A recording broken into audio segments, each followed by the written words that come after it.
சோழ மன்னருக்கு கண் பார்வை கிடைத்த ஒரு சிவஸ்தலத்தை பத்தி தான் இந்த காணொளியில நாம பார்க்க போறோம். அவருக்கு ஏன் கண் பார்வை போனது, ஏன் அவருக்கு இந்த தலத்துல கண் பார்வை கிடைத்தது, சோழர்களுக்கும் பாண்டியர்களுக்கும் இந்த தலத்தை வச்சு என்னதான் ஒரு பிரச்சனை நடந்தது, இந்த மாதிரி பல கேள்விகளுக்கு பதில் தான் இந்த காணொளியை தொடர்ச்சியா பாருங்க.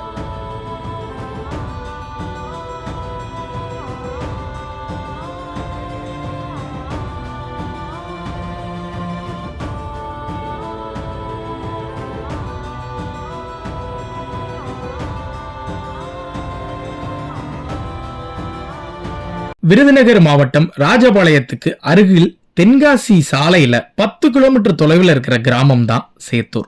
இன்னைக்கு இந்த ஊர் சேத்தூர் அப்படின்னு அழைக்கப்பட்டாலும் கல்வெட்டுல இந்த ஊரோட பழமையான பெயர் என்ன அப்படின்னு நம்ம பார்த்தோம்னா செம்மரமான குலசேகரபுரம். அதாவது அந்த காலத்துல சேத்தூரை செம்மரமான குலசேகரபுரம்னு அழைச்சிருக்காங்க.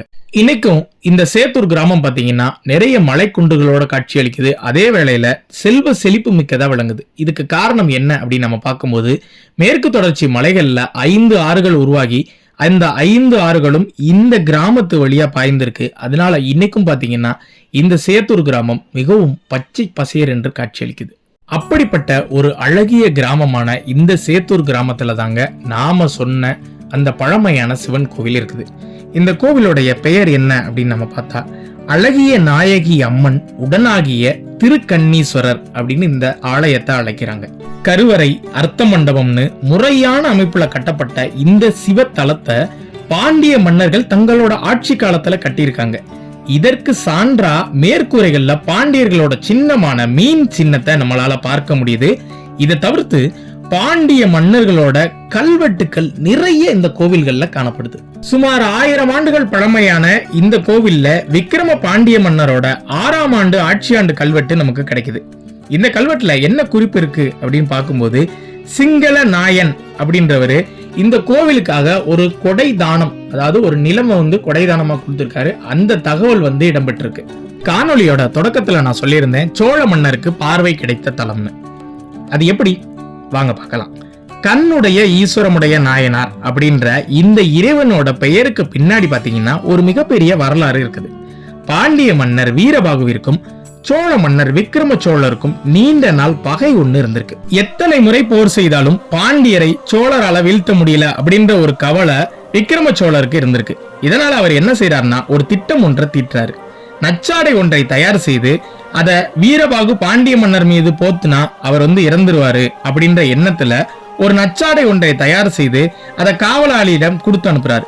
காவலாளி கொண்டு வரும் வேளையில இந்த விஷயத்தை தெரிந்து கொண்ட வீரபாகு பாண்டிய மன்னர் நச்சாடைய காவலாளி மேலேயே போடுறாரு. காவலாளி அந்த நச்சாடைய போத்துனோன்னு இறந்தும் போயிடுறாரு. துரோகம் செய்த சோழ மன்னரோட கண் பார்வையை இறைவன் பறித்ததுனால ஒரு கண் பார்வை தேவதானம், அதாவது இந்த ஊருக்கு பக்கத்துல இருக்கக்கூடிய தேவதானம் அப்படின்ற ஊர்ல அமைஞ்சிருக்கக்கூடிய நச்சாடை தவித்திரலிய சுவாமி திருக்கோவில்ல வழங்குறாரு. அவருடைய மற்றொரு கண் பார்வையை இந்த தலத்துல அவருக்கு திருப்பி வழங்குறாரு. இதனாலதான் இங்க இருக்கிற இறைவனுக்கு திருக்கண்ணீஸ்வரர் அப்படின்ற திருநாமம் வந்திருக்கு. இப்படி மிகப்பெரிய ஒரு வரலாறு கொண்ட இந்த சிவாலயத்துல ஒரு முக்கியமான சிறப்பம்சம் இருக்குதுங்க. அது என்ன அப்படின்னு நம்ம பார்க்கும்போது இந்த கோவில்ல இருக்கிற நந்தியம்பெருமான். பொதுவா சுவாமிக்கும் அம்மனுக்கும் முன்னாடி அமர்ந்து இருக்கக்கூடிய நந்தியம்பெருமான் பாத்தீங்கன்னா சுவாமியையும் அம்மனையும் பார்த்தவாறு இருப்பாங்க. ஆனா இங்க இருக்கிற நந்திகள் பாத்தீங்கன்னா அம்மனையும் சுவாமியையும் பார்க்காம தலைய திருப்புன கோலத்துல இருக்காங்க.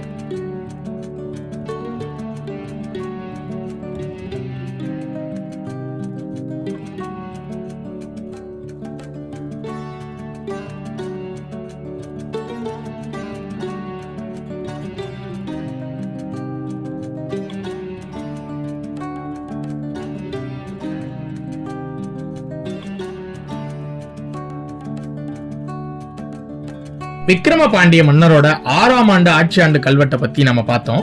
விக்ரம பாண்டிய மன்னரோட காலம் பாத்தீங்கன்னா 1180. எனவே குறைத்து வைத்து மதிப்பிட்டாலும் இந்த கோவிலோட பழமை எவ்வளவு இருக்கும்னா 800 ஆண்டுகள் நிச்சயம் இருக்கும்.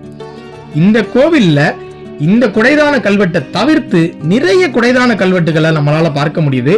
குறிப்பா நாயக்கர்கள் இங்க நிறைய திருப்பணிகள் பண்ணியிருக்காங்க. பின்னாடி வந்த சேத்தூர் ஜமீன்கள் நிறைய இந்த கோவிலுக்கு திருப்பணிகள் செஞ்சிருக்காங்க.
இப்படி பல பொக்கிஷங்களை தன்னுள்ள வைத்திருக்கும் இந்த சேத்தூர் சிவன் கோவில் பலருக்கும் தெரியாத, குறிப்பா தென்காசி வழி செல்லும் சுற்றுலா பயணிகளுக்கே தெரியாத ஒரு திருத்தலமா தான் இன்ன வரைக்கும் இருக்குது. முடிந்தா இந்த சேத்தூர் கண்ணீஸ்வரர் திருத்தலத்தை உலகத்துக்கு தெரியப்படுத்த ஒரு ஷேர் பண்ணுங்க.